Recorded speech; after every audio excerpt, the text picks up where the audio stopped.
Ok, pessoal, muito bem, vamos dar início à nossa aula.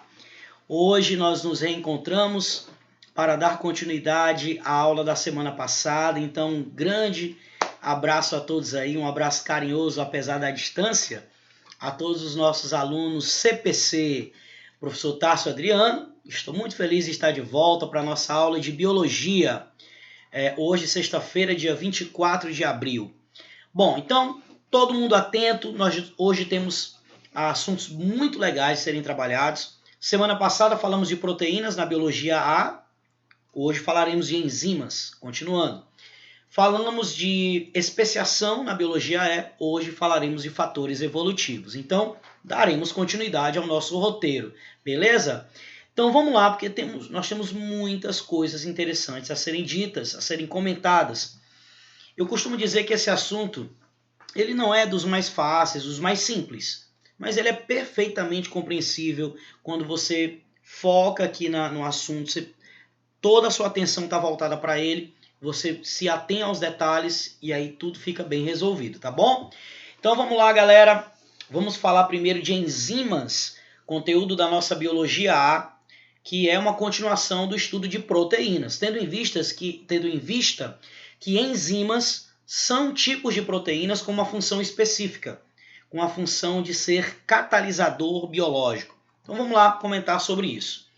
As enzimas são, portanto, catalisadores, ou seja, aceleradores de reações, tendo em vista que o nosso metabolismo ele é composto de reações químicas, sejam elas anabólicas ou catabólicas, ou seja, construindo ou quebrando alguma coisa, sempre um substrato precisa ser transformado em algum produto. E essa transformação depende de uma chamada energia de ativação. Toda a reação química envolve uma energia de ativação. Pois bem, se a energia de ativação for muito alta, a energia necessária para uma dada reação for muito alta, essa reação vai ser lenta, vai ser muito lenta. E isso não é bom para o nosso organismo. As reações precisam ser ágeis para que elas se conectem e mantenham a célula funcionando e todo o nosso sistema fisiológico funcionando. Então, nós somos dependentes dessas enzimas, porque elas justamente atuam como aceleradores das reações. Agora, a enzima ela entra para promover essa aceleração conectando-se com o substrato. O substrato, que é quem precisa ser transformado em produtos. A enzima não é nem reagente nem produto da reação, é um acelerador. Mas ela precisa se conectar com o reagente para que ele possa ser transformado rapidamente em produtos. E essa conexão ela é específica. Então, as enzimas são específicas para o substrato. E outra coisa, como a enzima tem natureza proteica, né, exceto as ribozimas, que são de RNA, mas todas as outras enzimas são de natureza proteica, elas são sensíveis à variação de temperatura, como as proteínas são sensíveis, tanto de temperatura quanto de pH. Então, se eu altero a temperatura ou o pH, eu posso prejudicar o funcionamento da enzima. Lembrem-se que as proteínas têm todo aquele enovelamento, né? Estrutura primária, que se enovela em secundária, que se enovela em terciária e pode chegar até o nível quaternário. As enzimas são assim também. Elas têm toda uma estrutura tridimensional para poder se encaixar no substrato. E aí usa-se um termo muito famoso quando se trabalha esse conteúdo, que é chave fechadura. No esqueminha aí, vocês estão vendo uma chave, que é a enzima, e a fechadura, que é o substrato. E aí ocorre o encaixe chave fechadura. Enquanto separados, você tem ali o E mais S. E mais S é enzima mais substrato. E depois que junta os dois, é o complexo ES, que são os dois juntos, enzimas e substratos juntos, ok?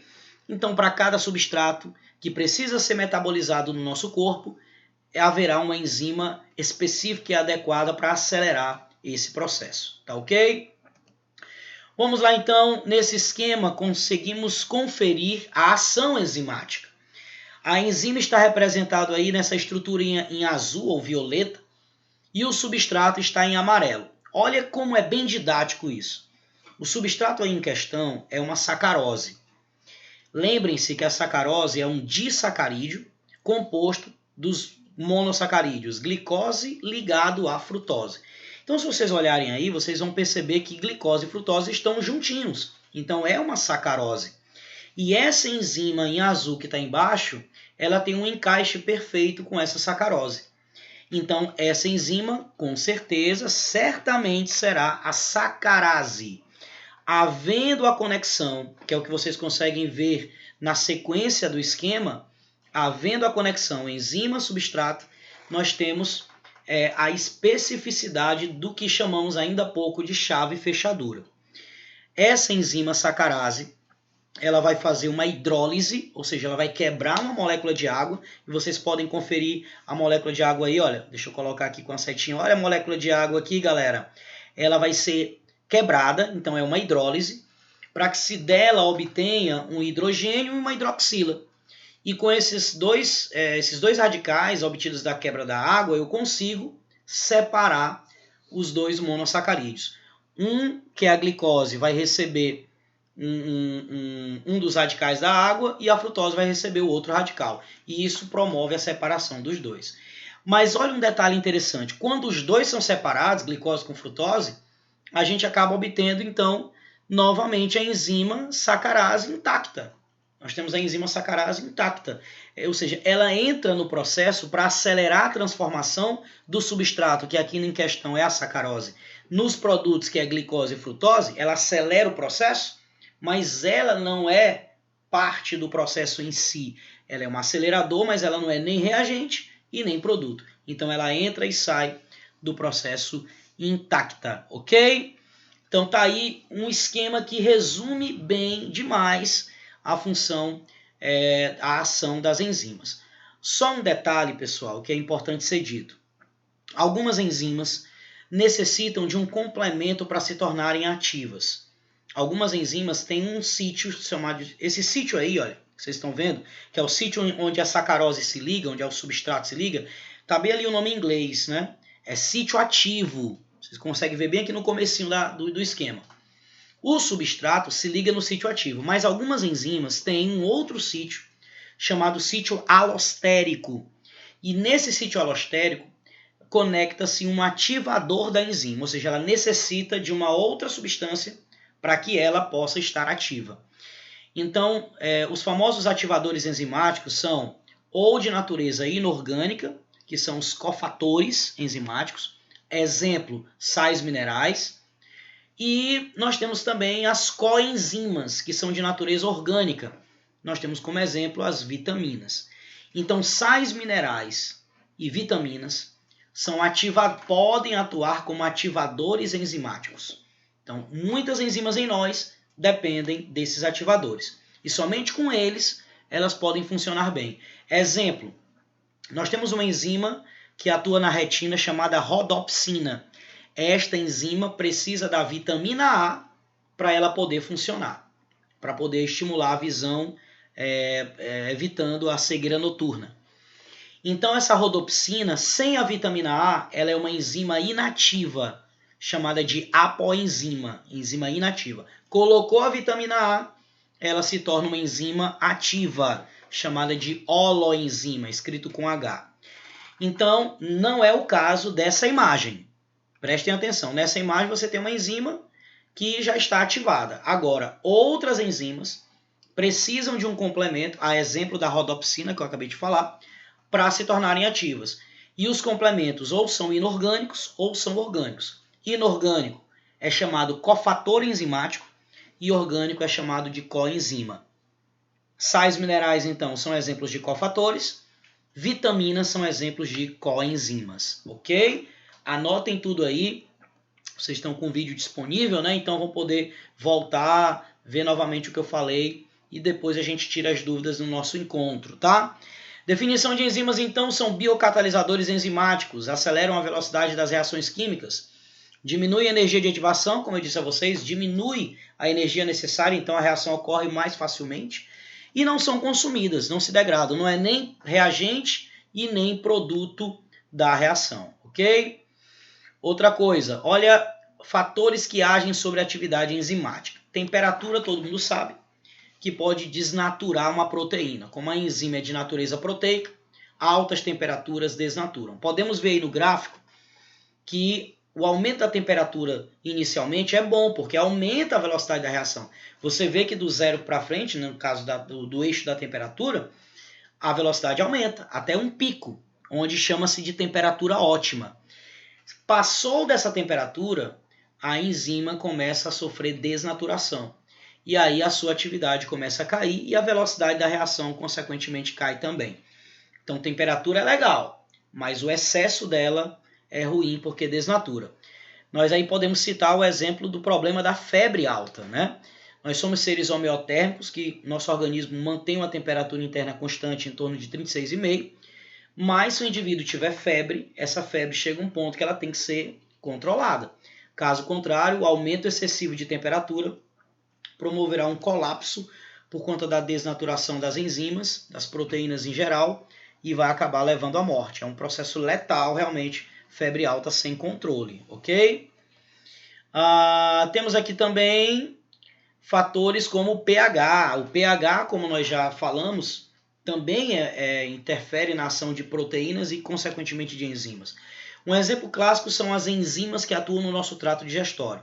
Na boca, a enzima amilase, ou pitialina, atua num pH ótimo em torno de 6 ou 7. No estômago, nós temos as pepsinas, que já preferem um pH ácido. Aí nós temos o suco gástrico, né, o ácido clorídrico, e aí já é uma enzima que é de pH ácido. No intestino, nós temos as enzimas do suco pancreático e do suco entérico, que preferem pH básico. Então, nós temos cada enzima atuando num pH ideal. Portanto, existe um pH ótimo para cada enzima, ok?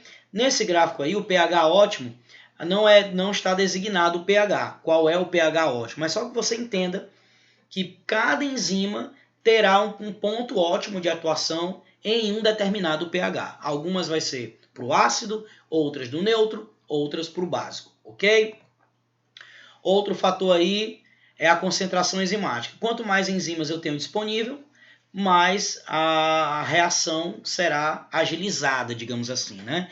Então, se eu tenho pouca enzima, elas vão trabalhar, mas não vão conseguir exercer um trabalho tão eficiente se existir muito substrato com pouca enzima. Então, tenho que aumentar a quantidade de enzima para aumentar o trabalho até um nível de estabilidade, ok? Outra coisa é a concentração do substrato, porque aí tem um detalhe. O substrato, se eu tenho muita enzima disponível numa reação e pouco substrato, logo essa reação vai acontecer, porque tem muita enzima disponível. Aí eu posso ir aumentando a quantidade de substrato. Aí no gráfico, se vocês observarem, no começo, quando aumenta a concentração de substrato, a reação dá um salto lá em cima. A velocidade aumenta rapidamente. Só que chega um momento que eu aumento a concentração de substrato e aí eu não percebo mais esse aumento de velocidade, eu percebo uma estabilidade. Por quê? Porque aquela quantidade de enzimas que está nesse processo, chega um momento que elas todas estão ocupadas com o substrato que eu fui colocando. Eu fui aumentando o substrato, aumentando. As enzimas foram trabalhando, chega um momento que elas ficam saturadas.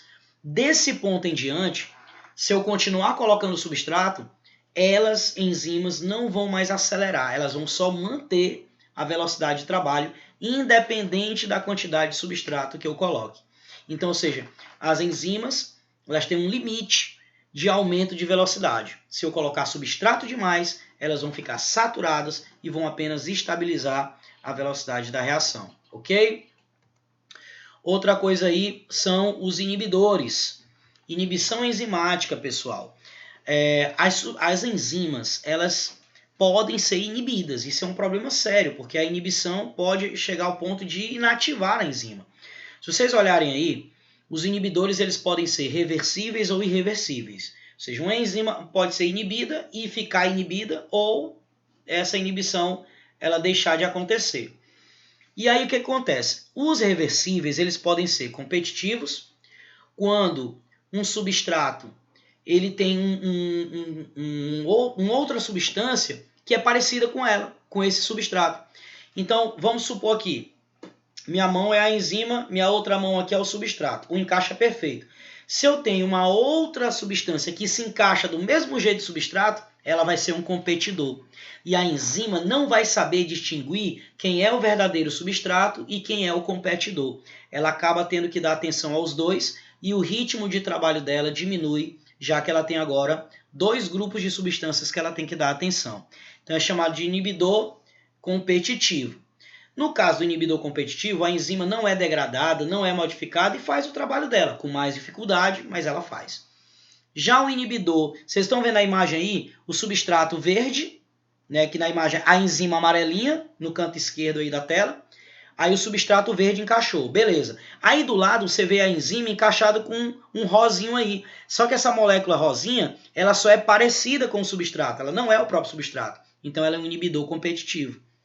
Agora, olha aí do lado o terceiro, no caso, a terceira enzima, ela recebendo um inibidor não competitivo, geralmente no sítio alostérico, onde deveria ser o ativador, lá, o cofator ou a coenzima, onde deveria encaixar o ativador, encaixa o inibidor não competitivo.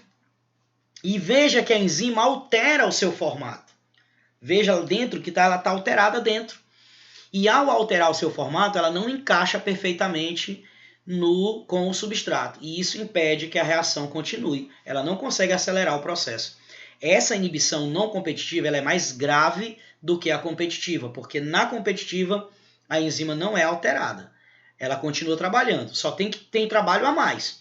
Na não competitiva, ela é alterada. Você vê que entrou um inibidor não competitivo, o substrato até está tentando se encaixar, mas a enzima está modificada, ela não consegue fazer o seu trabalho. E na terceira é o inibidor incompetitivo. O incompetitivo é aquele que não modifica a enzima, o substrato encaixa bonitinho, mas ele encaixa num local que impede a transformação do substrato em produtos. Ou seja, a enzima recebeu o substrato e o inibidor impede que ela termine o trabalho dela. Entendeu? Então ele é incompetitivo. Ele não ocupa o lugar do substrato, mas ele também não permite que a enzima termine o seu trabalho, ok? Então nós temos aí as inibições, inclusive é bom lembrar que os venenos são inibidores, né? E que podem levar à morte. Se nós tivermos uma inibição enzimática muito forte e em partes fisiológicas muito importantes, como as mitocôndrias, né? Se as enzimas mitocondriais forem inibidas, encerra o processo de respiração celular, leva a célula à morte e o indivíduo à morte. Então, inibição enzimática é algo sério. Os medicamentos também são baseados em inibições, né? Bloqueio de inibição ou promover inibição. Então, o estudo de inibidores é algo interessante demais quando se fala em enzimas. Nós temos aí um gráfico que vocês vão encontrar nos exercícios, onde mostra o verde é uma enzima normal, a enzima vai trabalhar normal. Veja que tem um aumento de velocidade bacana para depois estabilizar. O azul é o inibidor competitivo. Você vê que a enzima não aumenta a velocidade da mesma forma, porque ela tem que dar atenção para o substrato e para o inibidor competitivo.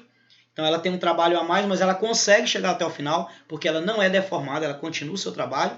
E o inibidor não competitivo, que é aquele que não permite, a enzima fica deformada e ela não consegue chegar ao nível final, ficando pelo caminho, que é o gráfico vermelho aí. Vocês vão encontrar esse gráfico aí para analisar em questões. Fiquem atentos. Bom, aqui está a descrição para o material de vocês, explicando o que eu comentei da inibição competitiva, em seguida da inibição não competitiva e em seguida da inibição incompetitiva. As três que eu demonstrei no gráfico para vocês, mostrando as imagens, estão descritas aí para que vocês possam ter o registro no material do que são os três inibidores, beleza? Bom, agora nós vamos para a nossa Biologia E. Biologia E, falando agora de evolução. Vamos cair agora na parte de evolução, os fatores evolutivos. Então, galera, é o seguinte. Nós falamos de especiação e na especiação vocês entenderam que o grupo tem que se separar e não pode mais reproduzir entre eles. Isolamento reprodutivo. Mas para que eles se separem e fiquem realmente diferentes, eles devem sofrer padrões evolutivos diferentes, um em cada ambiente. E isso leva ao ponto em que eles não podem mais cruzar entre si. O que nós vamos tratar então é quais são esses fatores evolutivos. Então nós temos aí, olha, os fatores evolutivos são os que promovem variabilidade genética e podem promover especiação. Se um grupo se separa, e ocorre os fatores evolutivos vão ocorrer aqui, separado desse aqui, em ambientes diferentes, a tendência deles é um caminho evolutivo diferente ao ponto de não poderem mais cruzar entre si, garantindo a especiação, ok? Então, olha aí, as mutações, elas originam novos genes e cromossomos. Existem as mutações gênicas, que ocorrem lá nas bases nitrogenadas do DNA, alterando aquela sequência, e essas mutações acabam podendo alterar uma determinada proteína que seria produzida daquele gene, e aí é uma mutação gênica, ou uma mutação em cromossomos, que são aquelas mutações quando a quantidade de cromossomos fica diferente, um cromossomo a mais, um cromossomo a menos, um cromossomo que quebra no meio, alterações na estrutura e na quantidade dos cromossomos. Chamamos então de mutações cromossômicas. Ambas podem promover mudanças drásticas nas células e nos organismos, ao ponto de chegar a ter uma especiação. Produz novidades evolutivas, chamadas de apomorfias. Novidade evolutiva é qualquer nova característica que surge numa espécie, numa população. E essa novidade, se ela for boa, ela é repassada aos descendentes e acaba se tornando um novo patrimônio das características daquela espécie. E que esse grupo que tem a novidade pode se separar do grupo original e acabar gerando uma nova espécie. Então, quando surgem novidades, é um pressuposto ou um pré-requisito para que posteriormente possa haver separação de grupos e futuramente uma especiação. Lembrando, somente as mutações germinativas são importantes para a evolução da espécie, ou seja, uma mutação que ocorre na pele, no osso, não é transmitida para o descendente, mas uma mutação que ocorre nos aparelhos reprodutores, nas células germinativas, chega até os gametas e esse gameta fecunda, será passado para o descendente. Então existem as mutações somáticas que ocorrem no corpo e vai ficar naquele indivíduo, quando ele morrer fica com ele, não passou para ninguém, e as mutações germinativas que são repassadas para os descendentes. Evolutivamente, uma mutação só tem valor quando ela é transmitida. Se ela não for transmitida, morre com aquele indivíduo, ela não tem valor evolutivo, ok? Temos então aí, seguindo em frente, recombinação gênica, embaralhamento dos genes e a produção sexuada. Gente, a recombinação gênica lembra muito a história do crossing over, que ocorre nas meioses, né? Meiose que está envolvida com reprodução sexuada, e aí que envolve também as células fecundativas, gerando indivíduos diferentes.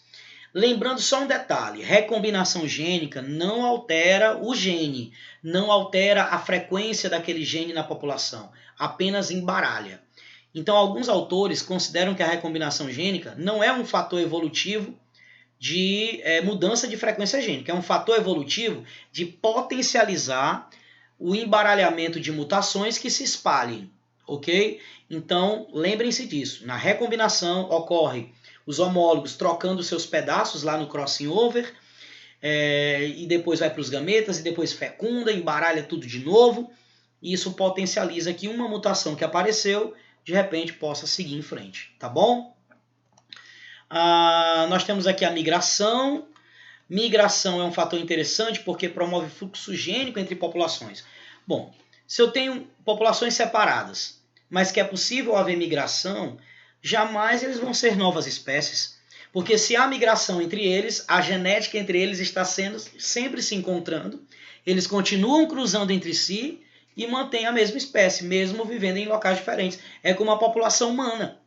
Por que o africano, o asiático, o europeu, o norte-americano e o sul-americano, que cada um não constitui uma nova espécie? Porque está todo mundo se encontrando, está todo mundo migrando de um lugar para o outro, trocando material genético, reproduzindo sexualmente, gerando descendente fértil, mantendo a espécie. Agora, se fôssemos isolados completamente, não havendo migração, a tendência seria um processo de especiação, ok? Agora, no caso, existe a migração que um grupo se separa, nós temos uma população original, aí um grupo migra, mas não para encontrar com ninguém, migra para colonizar uma área nova. E tem um detalhe. Eu tenho uma população original, acho que tem até uma figura aqui, ó. Aí só para ficar claro, a imigração é quando o indivíduo sai e imigração é quando ele chega, né? Então é só para vocês entenderem aqui a questão da migração e efeito do fundador, que nós falamos lá de especiação do tipo Ah, não, não está aqui não. Deixa eu ver se está mais à frente. Está mais à frente. Está aqui. Efeito fundador, né? Se vocês observarem aqui, deixa eu mostrar na seta, ó, aqui é a população inicial.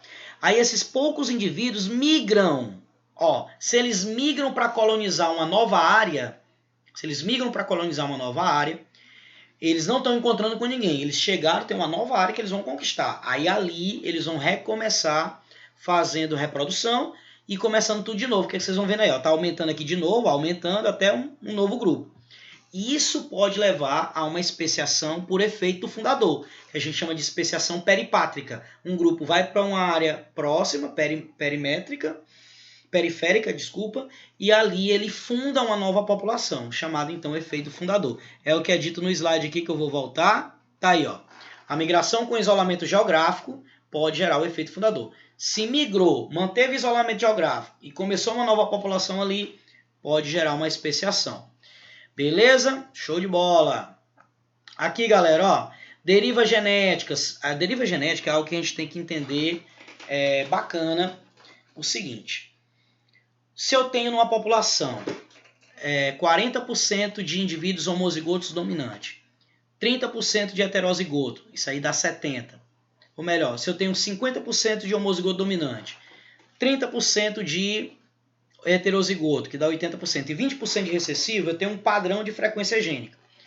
Mas aí digamos que ocorra um tsunami, um terremoto, uma inundação, uma catástrofe. Morreram muitos nessa população. Aí quando eu vou verificar os sobreviventes, adivinha? Antes a maioria era de dominantes, homozigotos. Agora a maioria é de recessivo. A catástrofe modificou as frequências genéticas porque eliminou um grupo aleatoriamente, né? E aí quando eu vou ver os sobreviventes, eu tenho uma mudança nos padrões genéticos da população. Isso é chamado de deriva genética por catástrofe. E também ocorre quando ocorre aquela migração do efeito fundador. Quando aquele grupinho que migra e começa uma nova população, ele é uma nova representação. Ele não obedece os padrões da população original. Se vocês olharem aqui de novo naquela figura, vocês vão ver, ó, que na maioria da população aqui, ó, na maioria da população, era só azão, né? E praticamente não tinha azão, só tinha um perdido aqui na população grandona. Agora não, o azinho é 1/4 da população aqui. Então ele já é bem representativo. E aí ele aumenta a sua representatividade ao longo do tempo. Então o efeito fundador partiu de uma mudança nas frequências genéticas da população, porque houve uma saída de um grupo menor do grupo maior. Então, lembrando, só voltando para organizar. Deriva genética é a mudança do padrão genético da população, que pode ser por uma catástrofe ou pode ser por efeito do fundador. Vamos lá. Seguindo em frente, então, seleção natural. Diminui a variabilidade genética porque a seleção natural elimina indivíduos. Os menos aptos são eliminados. Então, se diminui a variabilidade, se diminui a quantidade de indivíduos, elimina um grupo, as diferenças são diminuídas e o grupo sobrevivente acaba sendo mais homogêneo, ok? Exclui os menos aptos, o meio é o fator de seleção e existe a seleção artificial. No ambiente natural, é o meio que seleciona e acontece que a seleção é natural porque é o meio que está selecionando. Quando é o homem que escolhe, a exemplo de gado, de cão, ovinos, caprinos, que é o homem que escolhe, esse cruza com aquele porque eu quero ter esse grupo, acaba que aí nós temos uma seleção artificial, ok? O homem pode então ser um agente seletivo, só que aí não é natural, é artificial, beleza? E aqui, tipos de seleção natural, nós temos basicamente 3 tipos. Quando os indivíduos de característica intermediária são os mais favorecidos, nós temos a seleção centralizadora. A exemplo do que ocorre na África. Na África não é bom o indivíduo não ter anemia e nem ter anemia muito grave. O bom é ele ter anemia média, branda, porque aí ele não morre de malária. Então é favorecido o indivíduo intermediário. Seleção, então, centralizadora. Como vocês estão vendo no gráfico, é um pico no meio, né? Não é nem para um extremo nem para o outro, mas sim no meio. Inclusive essa anemia que eu estou falando é a chamada anemia falciforme, que é aquela mutação que altera a hemoglobina, né? Tem gente que não tem anemia falciforme nenhuma, mas morre de malária. Então quem não tem anemia morre de malária. Quem tem anemia muito grave, que é o homozigoto dominante, morre da própria anemia, que ela é muito grave. E quem tem anemia heterozigótica é branda, ela você pode viver com ela. E a vantagem é que não morre de malária. Então é vantajoso na África, por ter muita malária, é vantajoso ter anemia falciforme branda. Então são os mais favorecidos. A seleção direcional favorece um dos fenótipos extremos. Um exemplo muito fácil de você aprender é com relação aos antibióticos. Quando se toma antibiótico, você só privilegia os mais aptos, as bactérias muito resistentes, porque as mais fracas e as medianas morrem. Então o gráfico ele dobra, na verdade o gráfico ele se modifica para um dos extremos, né? Ele se desloca, é essa palavra que eu queria. Se desloca para um dos extremos. Pode ser para um lado ou para o outro. Se você observar numa questão gráfica que privilegia um extremo ou outro, ela é do tipo direcional, ok? E aqui, por último, nós temos a disruptiva, favorece os dois fenótipos extremos, os dois extremos. Então, no caso, o intermediário não é vantagem. É exemplo dos tentilhões, né? Olha aí, comedor de inseto é uma vantagem para um lado, comedor de semente do outro lado, e a população original, os que não comem nenhum nem outro, são desfavorecidos. Então, quando os dois extremos, analisados, inclusive o exemplo, foram os tentilhões no arquipélago de Galápagos, analisados por Charles Darwin, né? Então, nós temos aí que cada pássaro tinha um bico adequado para o que queria comer. Tinha o bico adequado para comer inseto, para comer semente, e aquele que não era nenhum nem outro morria de fome, né? Então, seleção dos extremos disruptiva. E aqui para a gente treinar rapidinho, uma figura mostrando o milho.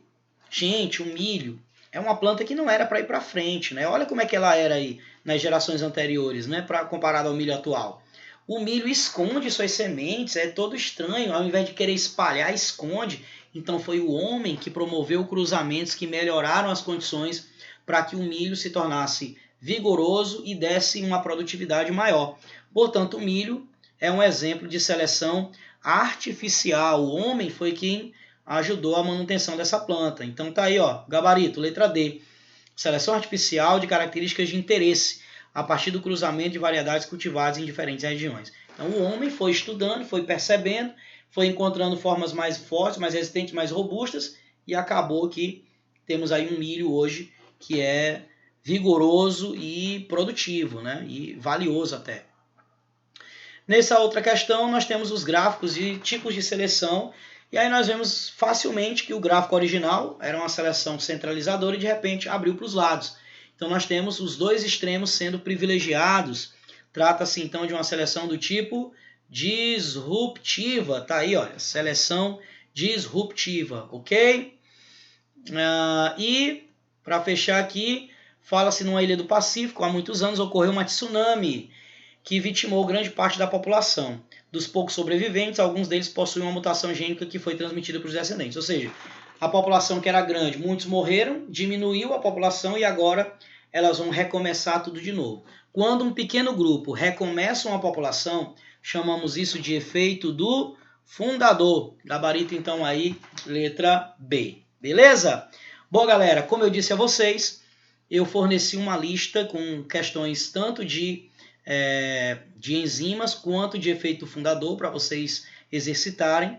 E nós teremos o nosso momento tira dúvidas a partir das 16h40.